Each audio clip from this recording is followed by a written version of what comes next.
Konsekuensinya bukan main-main. Apalagi kalau sudah sampai taraf belajar sekolah teologi ya, S1, S2, S3. Sudah menempuh ya gelar terakhir dari akademis, yaitu S3, tapi bisa menolak keilahian Yesus. Lalu menganggap bahwa kalau kita tidak menerima, tidak percaya bahwa itu Allah, tidak akan berdampak apa-apa terhadap kehidupan kita. Yang penting kita bisa meneladani hidupnya. Saya buktikan bahwa kalimat itu tidak tepat. Sama sekali tidak tepat. Yohanes 8 ayat 24. Yohanes 8 ayat 24. Karena itu, tadi aku berkata kepadamu, bahwa kamu akan mati dalam dosamu, sebab jikalau kamu tidak percaya bahwa akulah dia, kamu akan mati dalam dosamu. Kamu akan mati dalam dosamu. Kalau Yesus bukan Allah, nggak perlu kita sampai mati atau binasa kalau kita menolak dia. Betul nggak? Tapi karena dia adalah Allah, karena dia Allah lah, kalau kita menolak dia, kita pasti binasa. Jadi ada nggak resiko atau konsekuensi kalau kita menolak kealahan Yesus? Ada nggak? Mati, binasa, kamu akan mati dalam dosamu. Itu sangat jelas, jangan dibantah. Yesus itu adalah Tuhan, Yesus itu adalah Allah, Yesus itu adalah Juru Selamat. Jadi kalau ada gereja yang pendetanya mengajarkan demikian, dan kita masih bertahan di gereja yang seperti itu, yang menolak esensi dari kekristenan. Esensi kekristenan itu meyakini bahwa Yesus itu adalah Allah, Juru Selamat. Kekristenan dibangun atas dasar keyakinan ini.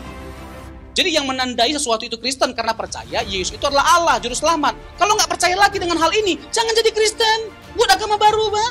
Buat Alkitab baru. Jangan jadi Kristen. Saya bukan emosi, frustasi. Jadi hati-hati dengan Injil yang lain, dengan Yesus yang lain, Tritunggal yang lain.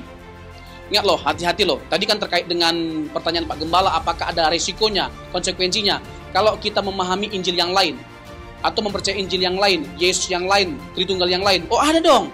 Tadi ya, Yohanes 8 ayat 24. Ada lagi, Galatia 1 ayat 6 sampai 10. Galatia 1 ayat 6 sampai 10. Yang pertama, saya kasih tahu terkait dengan konsekuensinya. Paulus ngomong begini sama jemaat Galatia, anatema, anatema, 2 kali loh. Anatema itu artinya terkutuklah dia. Sampai semarah ini Paulus, pertanyaannya kenapa? Karena waktu itu orang Yahudi yang menjadi Kristen mengajarkan sesuatu yang berbeda dari apa yang Paulus ajarkan, yang bukan Injil, yang bukan Yesus. Bagi mereka untuk selamat tidak cukup percaya Yesus, harus disunat. Harus disunat. Ada di antara Bapak Ibu yang nggak disunat? Nah, kalau nggak disunat pasti binasa. Menurut Galatia. Jadi harus disunat. Terus harus apa? Melestarikan tradisi orang Yahudi. Harus melakukan hukum Taurat. Jadi Yesus plus.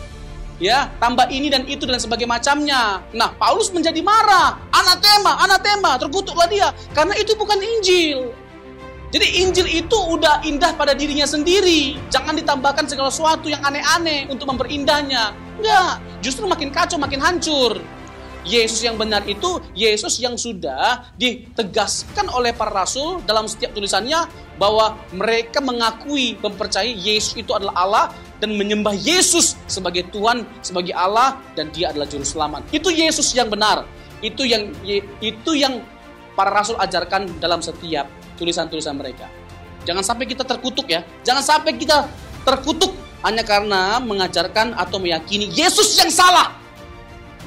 Hati-hati.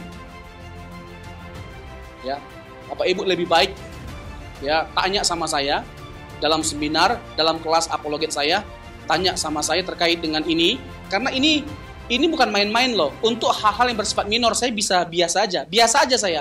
Tapi kalau untuk hal yang bersifat mayor, mutlak, itu saya nggak bisa biasa.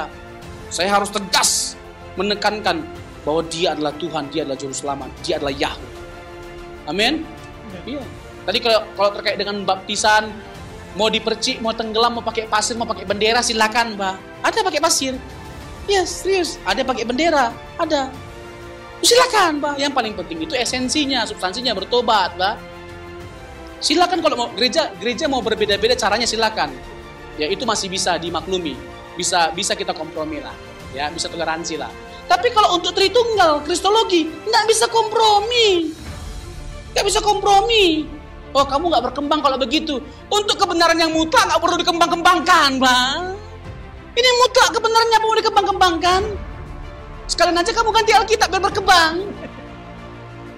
Perjanjian lama, perjanjian baru, perjanjian modern, tambah satu lagi perjanjian modern. Biar berkembang sekalian. Ya, Yesus itu Tuhan Allah itu jangan diganggu gugat.